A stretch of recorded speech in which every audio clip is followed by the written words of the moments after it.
Social gatherings are one of the interesting features of its society, but there is a special event which stands out as the most unique gathering in the world. It is not the Muslim Hajj or the Hindu Kumbh Mela. Known as Arba'een, it is the world's most populous gathering, and you've probably never heard of it. Not only does the congregation exceed the number of visitors to Mecca by a factor of 5 in fact, it is more significant than Kumbh Mela since the latter is only held every third year. In short, Arba'een dwarfs every other rally on the planet, reaching 20 million last year. That is a staggering 60% of Iraq's entire population, and it is growing year after year.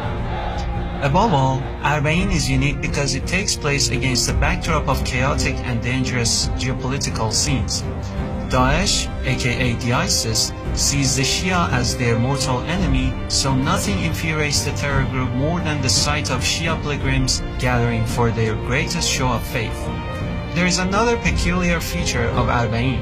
While it is a distinctively Shia spiritual exercise, Sunnis, even Christians, Yazidis, Zoroastrians, and Sabians partake in both the pilgrimage as well as serving of devotees.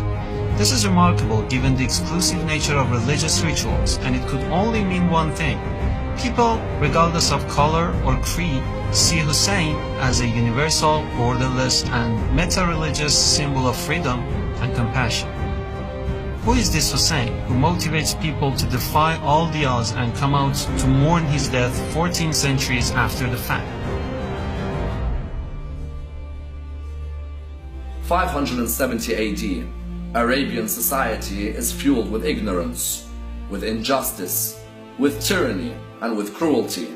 Injustice on the political level, injustice on the social level, and injustice on the economic level. This man's grandfather, by the name of Muhammad, rises in Arabia. He is able to alleviate all these forms of injustice. The cruelty is removed. The tyranny has now vanished. He is able to establish principles by which every human being can live, Muslim and non-Muslim alike. 50 years after Muhammad's death, the same ignorance returns. The same injustice is now returned. It's fueled the whole Arabian state. Tyranny everywhere, cruelty everywhere. Racism is now part and parcel of that society. A man must stand. A man must ensure that his grandfather and his message do not die. This man is known as Hussein.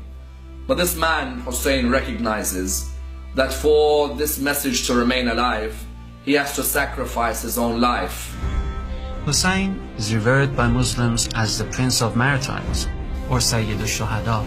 He was killed in Karbala on a day which became known as Ashura, the 10th day of the Islamic month of Muharram, having refused to pledge allegiance to the corrupt and tyrannical Caliph Yazid. He and his family and companions were surrounded in the desert by an army of 30,000, starved of food and water, then beheaded in the most macabre manner, a graphic tale recounted from pulpits every year since the day of he was slain. Their bodies were mutilated.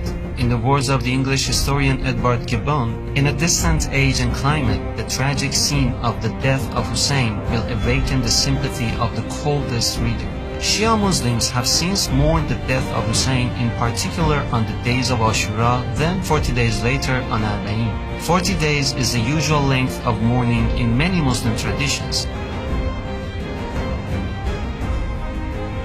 An avalanche of men, women, and children filled the eye from one end of the horizon to the other.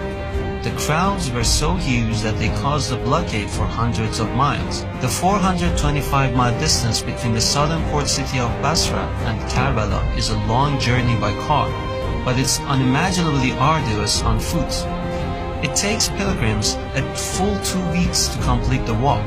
People of all age groups trudge in the scorching sun during the day and in bone-chilling cold at night.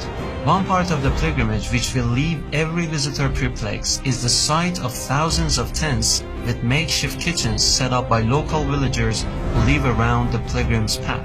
The tents, called mawkib, are places where pilgrims get practically everything they need. From fresh meals to eat and a space to rest, to free international phone calls to assure concerned relatives, to baby diapers, to practically every other amenity free of charge. In fact, pilgrims do not need to carry anything on the 400-mile journey except the clothing they wear. More intriguing is how pilgrims are invited for food and drink. Mawqif organizers intercept the pilgrims' path to plead with them to accept their offerings, which often includes a full suite of services fit for kings. First, you can have a foot massage, then you're offered a delicious hot meal, then you are invited to rest while your clothes are washed, ironed, then returned to you after a nap. All complimentary, of course. Everything, including security, is provided mostly by volunteer fighters who have one eye on Daesh and another on protecting the pilgrims' path. To know what Islam teaches, don't look at the actions of a few hundred barbaric terrorists, but the selfless sacrifices exhibited by millions of Arba'een pilgrims. It isn't easy for an outsider to understand what inspires the pilgrims. You see women carrying children in their arms, old men in wheelchairs, people on crutches, and blind seniors holding walking sticks. Visitors to the shrine of Hussein and his brother Abbas are not driven by emotion alone. They cry being reminded of the atrocious nature of his death, and in doing so, they reaffirm their pledge to his ideals. The first thing that pilgrims do upon reaching his shrine is recite the Ziyarah, a sacred text which summarizes the status of Hussein. In it, they begin the address by calling Hussein the inheritor of Adam, Noah, Abraham, Moses, and Jesus. There is something profound in making this proclamation.